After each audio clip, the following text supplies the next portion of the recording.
প্রথমে এই মহাশয়কে দেখো কি বলছে, वो भी चूड़ियां पहने हुए नहीं, उनके पास भी एटम बम है, याद रखिए। তারপর শোনো আবার কি বলছে। मैं इनसे साफ कहता हूँ, न सिर्फ हिंदुस्तान के अवाम से बल्कि दुनिया से ये कहता हूँ, वो हिस्सा जो पाकिस्तान के पास है वो पाकिस्तान का हिस्सा। माफी चाहता हूँ आपसे कहने का, हमारा भी वही हाल होगा जो आज गाजा का और पैलेस्टीनियन का हो रहा है। এর থেকে বোঝাই যায় যে এইসব মানুষের যে বিচারধারা সেটা কতটা নিম্নমানের।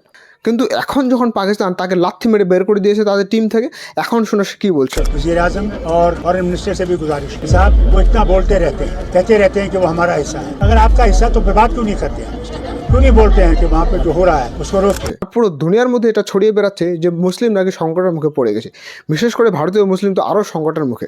এইসব বড় বড় সেকুলার আর এমন ধরনের নিচু মানসিকতার লোক কোনোদিনও এখন এটা স্বীকার করবে না যে এবার পিওকে, যেটা ভারতের একসময় অংশ ছিল, বর্তমানে পাকিস্তান দখল করে আছে, সেই অংশের যে কিছু সংখ্যক মুসলিমরা তারা কী হারে বিপদের মুখে পড়ে গেছে। এখন ইসলামের কোনো সংকট নেই, এখন ইসলাম খুব ভালোভাবে দিন কাটাচ্ছে।